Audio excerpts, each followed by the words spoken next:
안녕하세요. 통풍전도사 털보이사입니다. 통풍은 고통스러운 질환으로 많은 사람들이 불치병으로 오해하고 있습니다. 오늘 영상에서는 통풍 치료에 대해서 오해를 바로잡고 정확한 치료 방법을 설명드리고자 합니다. 첫 번째, 통풍은 불치병이 아닙니다. 통풍은 단순한 관절 통증을 넘어서 여러 합병증을 유발할 수 있는 질환이고 아주 무서운 병이지만 치료가 어려운 병은 아닙니다. 많은 사람들이 통풍을 불치병으로 생각하는 이유는 잘못된 치료법 때문입니다.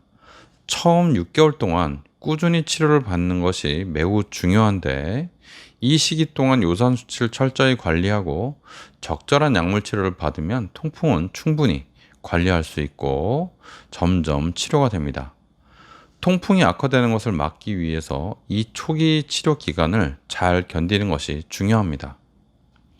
그래서 두 번째는 통풍 전문가를 만나는 것이 중요하다는 겁니다. 통풍을 제대로 치료하기 위해서는 통풍을 정확히 이해하고 치료할 수 있는 의사를 만나는 것이 참 행운입니다.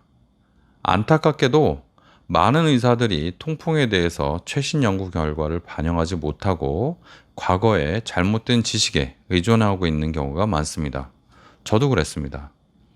왜 그랬냐면요. 과거 의대에서 배운 내용이 최신 정보와 다를 수 있기 때문에 그렇습니다.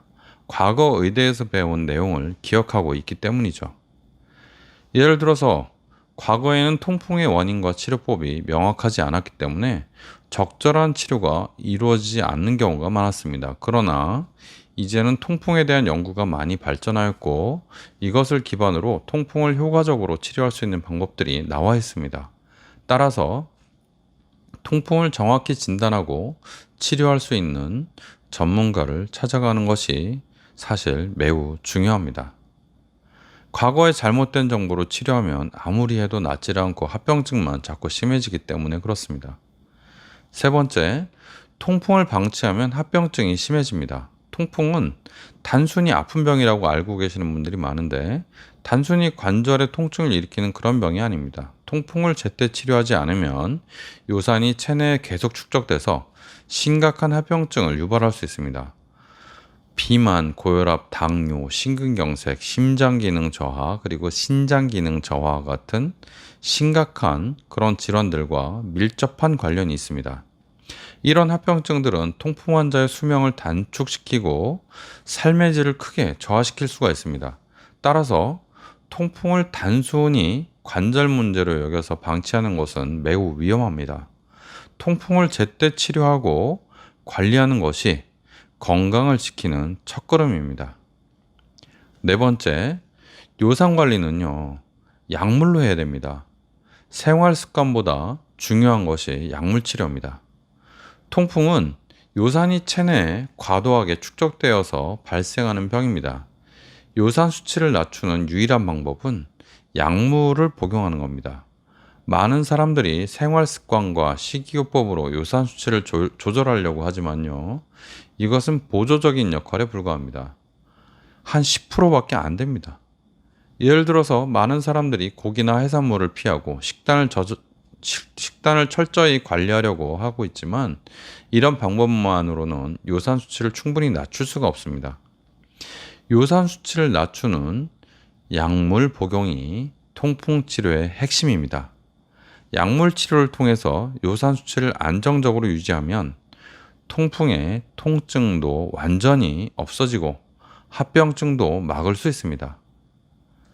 그래서 다섯 번째, 통풍 치료는요, 꾸준함이 답입니다.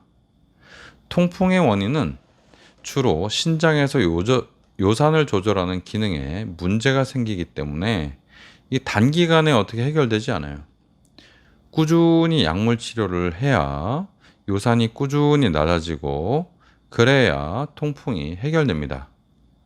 많은 환자들이 이렇게 요산을 낮추는 약을 먹다가요, 약을 끊고 나서 몇 년 동안은 증상이 나타나지 않기 때문에 완치됐다고 생각할 수 있지만요, 결국 요산이 농도가 다시 올라가서 이거 결정이 된 다음에 이것이 몸에 계속 축적되면 통풍이 재발합니다.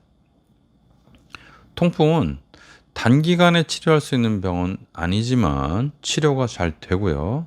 치료를 하고 나서 꾸준한 관리와 약물을 통한 예방을 하게 되면요. 요산 수치를 관리하는 약물 치료가 통풍 치료에서 핵심이고요. 생활 습관과 식이요법은 보조적인 역할에 불과합니다. 그러니까 여러분이 그렇게 애를 쓰고 뭐 음식 그리고 생활 습관이 그렇게 애를 쓰고 물 그냥 하루에 2리터씩 먹고 그런 것들이 보조적인 수단에 불과하다는 거예요. 통풍 치료에 있어서 가장 중요한 것은 꾸준한 약물 복용과 올바른 정보를 가지고 있는 겁니다.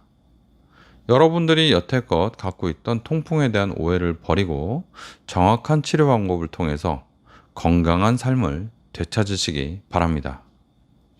지금까지 시청해 주셔서 대단히 감사합니다. 통풍 전도사 털보이사였습니다.